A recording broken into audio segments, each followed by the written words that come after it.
Simon Telford believed he had seen every kind of curiosity a human hand could chisel, forge, weave, or paint. Telford's curios, wedged between a boarded-up theater and a laundromat, whose dryers rattled like empty tambourines, was where broken-hearted heirlooms found a last chance at relevance. Simon polished them, cataloged the stories behind them, and convinced passers-by that history still mattered. It was a quiet, cobwebbed occupation. Until the day the estate sale runner slid a wrapping of black velvet across Simon's counter and whispered, "Came from the Cahill place." They said toss it, but it felt wrong to do that. Simon unwrapped the velvet. Inside lay a smartphone, sleek, cool, light as a candy bar, and twice as glossy. Nothing about it looked antique. The frame carried no manufacturer's mark, only a faint relief of overlapping reticulated circles.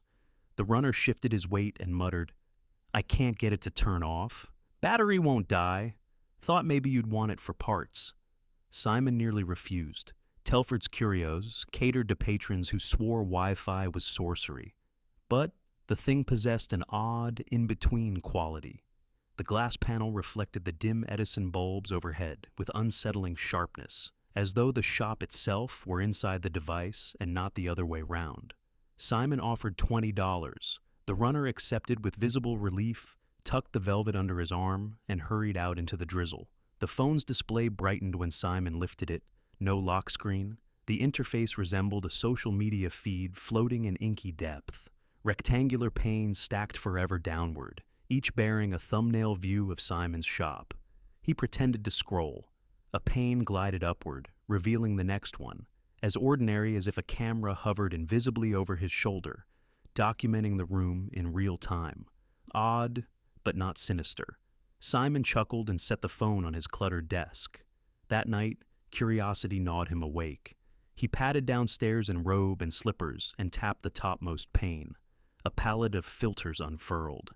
Vintage sepia, comic pop, Monet dreams, frostbite, eclipse, silence. He selected vintage sepia, a harmless experiment, and felt a faint electrical stutter beneath his thumb.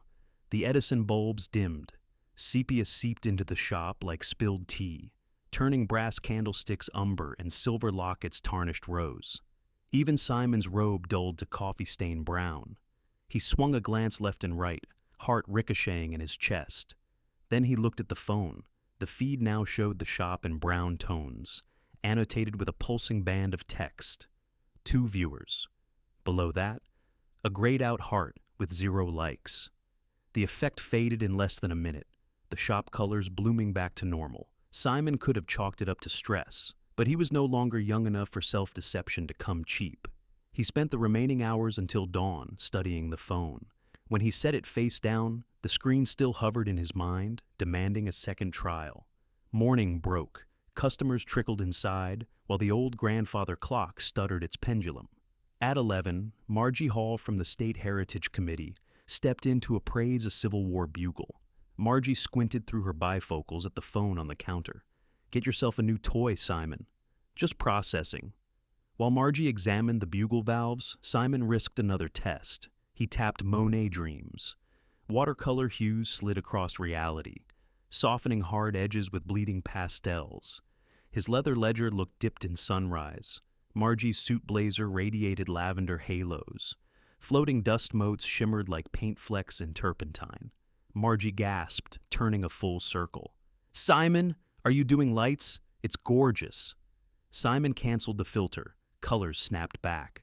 Margie staggered, gripping the counter. She frowned but said nothing more, leaving after paying for the bugle. Alone again, Simon returned to the phone. A new line of text appeared. 1 like. Strange. Who was watching? He explored settings but found only symbols. An eye, an hourglass, and a broken infinity sign.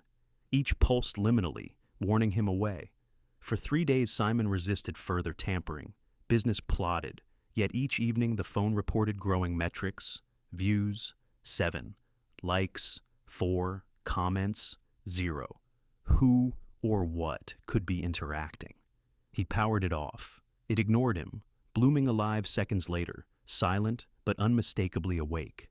On the fourth morning, he decided to consult Lyle Jensen, the 20-year-old computer wunderkind who managed IT for the library. Lyle listened, grinning first with amusement, then with dawning dread, as Simon demonstrated. Monet Dreams again repainted the back office. Lyle touched a floating dust mote, his finger coming away dry, yet tingling. "This isn't projection, Mr. Telford. The air's actually changed. Smells like wet paper and paint." Lyle's voice cracked. "Let's see what happens if we try something less benign." Hesitation died beneath Simon's hunger for answers. He chose frostbite. The shop temperature plunged, breath whitened, shelves glazed with rime, wood groaning under sudden contraction. Simon canceled fast, but not before glass cracked in a cabinet and an antique snow globe burst, scattering glycerin and iridescent flakes. Lyle stared at the shards, then up at Simon. "That's impossible." The feed now displayed views 14, likes 9. One new icon had appeared at bottom right, a skull, faintly outlined. Lyle touched it before Simon could stop him. A modal window unfurled. Swipe left to delete object, swipe up to archive scene, swipe right to amplify. Lyle swallowed and backed away. "This thing is rewriting reality like it's Lightroom. Mr. Telford, lock it up and call, I don't know whom, NASA, priests?" A bell chimed as the front door opened. Mrs. Delacroix, elderly, snow-haired, in for her weekly cup of lemon tea and gossip. She shuffled toward the seating nook, leaning on a carved ivory cane, one of Simon's unsold treasures she'd adopted temporarily each visit. Simon masked panic behind a merchant's smile. "Afternoon, Alice." While he brewed tea in the back, Lyle hissed, "Don't use it again, promise me." Simon pocketed the phone and nodded. Over tea, Mrs. Delacroix regaled them with rumors about a planning commission scandal. Lyle, jittery, kept glancing at Simon's pocket as though it held a live grenade. Then Alice coughed, ragged, deep, and paled. "Just my lungs misbehaving," she assured, waving them off. Yet Simon's worry clutched him. Doctors had warned her precarious health. If only he could help. A treacherous thought arrived. What if a filter could heal? He excused himself to the restroom and took out the phone. He scrolled downward through the feed until a frame displayed just Alice in the nook. Tapping her image launched filter options. There, Polaroid youth, bloom, clean slate, silence. Silence. The word tugged. Perhaps it might hush the illness. Simon selected it.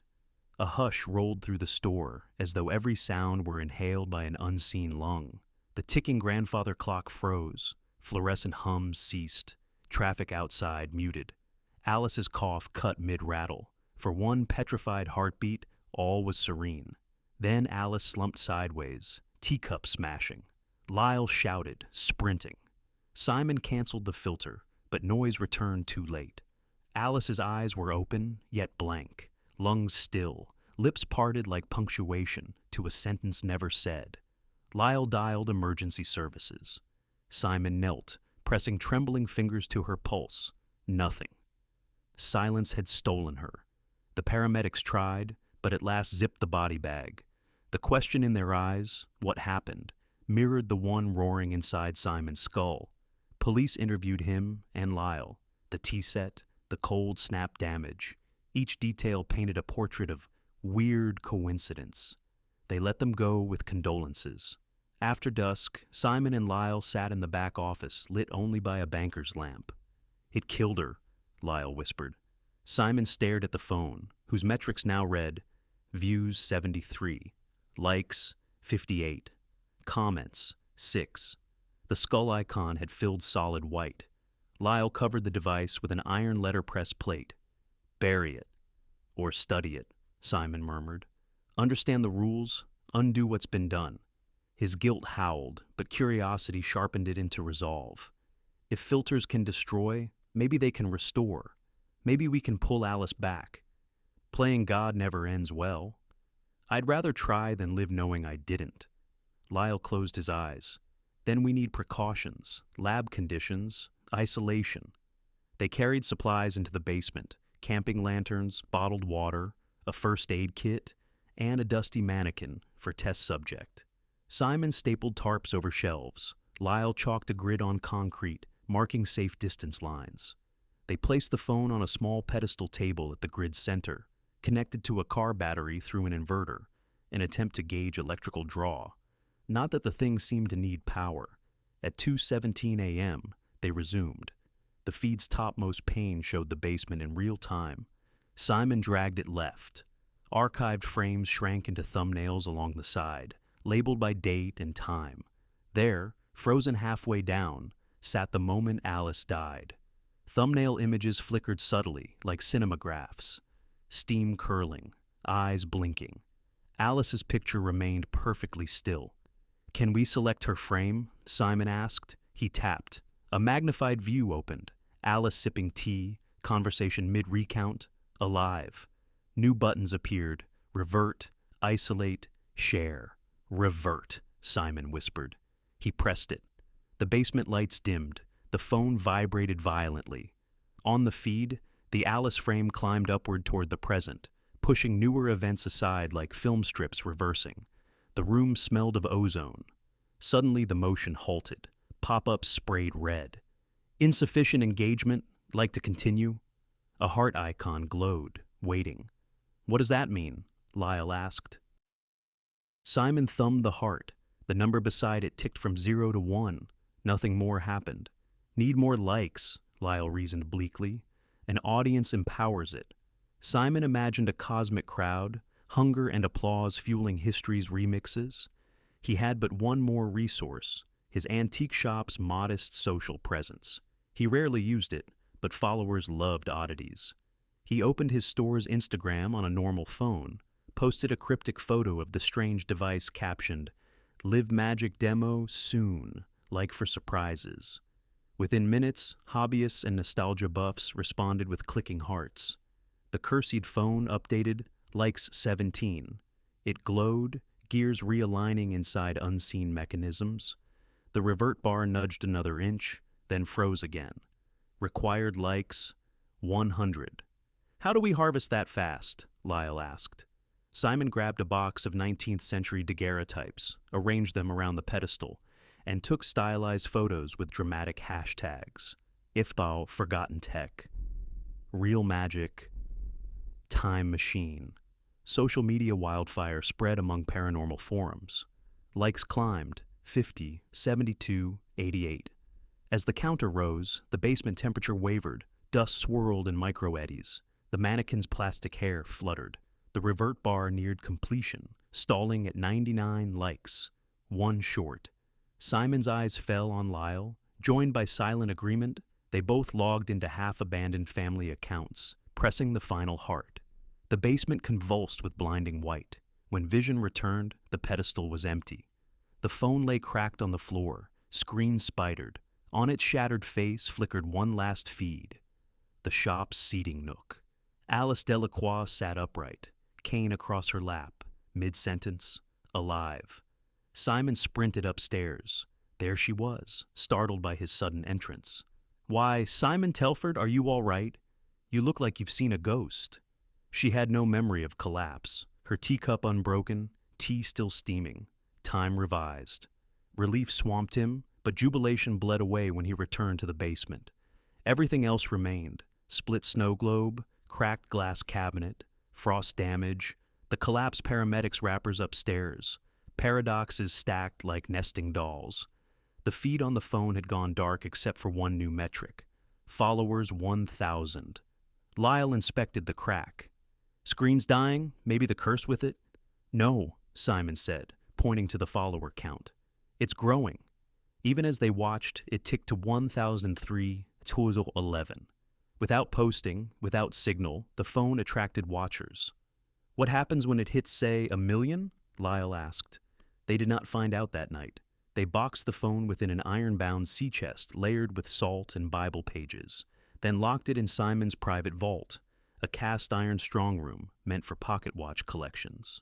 They agreed to monitor the follower count daily without opening the box. Days passed uneventfully.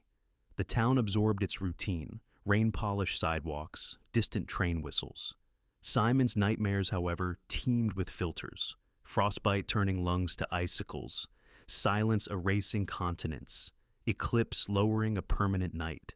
Each dawn he headed to the vault, heart hammering, dialed the combination, lifted the lid just enough to glimpse the screen. The crack had widened. Followers at 12,740. Lyle proposed magnet fields, Faraday cages, acid baths. Simon hesitated. Destroying it might release effects uncontrollably. Instead, they studied antique grimoires, modern quantum texts, conspiracy blogs. Triangulating wisdom, objects respond to narrative. If the phone thrived on engagement, perhaps they could bore it to death. They launched an online campaign, Witch's Digital Detox Week. They encouraged followers to log off, unplug, embrace analog life. The town library hosted letter-writing workshops, the cafe installed board games. Simon offered discounts to customers who surrendered their phones at the door. Newspapers praised the initiative, and for a week, screen time plummeted. Vault check. Followers, 12,032. A decrease. Their hope flickered.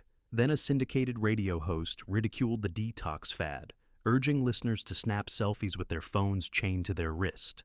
The hashtag, Wamsh Reclaim the Feed, exploded. Vault count skyrocketed, 44,190 by afternoon, climbing faster than before. That night, while Simon inventory checked Victorian brooches, a tremor rippled through the shop. The overhead bulbs flickered, not old wiring flicker, but glitchy, as if reality's frame rate lagged. He rushed to the vault. Before he touched the dial, the strong room door thunked from inside, as though something pressed outward. He fell back, ice filling his veins. His mind sprinted. If the phone wished attention, it would soon seize it by force. He needed an alternative, a redirect. Social media thrived on novelty. If he could supply an infinite harmless diversion, perhaps the phone's audience would migrate. At 3 a.m., Simon phoned every antique dealer, flea market vendor, and collectibles vlogger he knew, proposing a live 24-hour marathon auction of curiosities for a children's hospital. He promised exclusive rarities, unscripted spectacle. People loved a cause and loved shinier objects. The event launched online 48 hours later. Cameras filled Telford's curios, their lenses devouring Edwardian parasols, silent-era film reels, Mesoamerican beads. Viewers poured in by tens of thousands, bidding, cheering, commenting. Lyle monitored analytics. The auction stream's engagement counter soared so high, the platform triggered automated fraud checks. During the crescendo, Simon slipped downstairs. He opened the vault. The phone screen pulsed like a bedridden heart, but followers had plateaued, 60,004. He grasped it through leather gloves, though heat seeped through as if gripping boiling stone.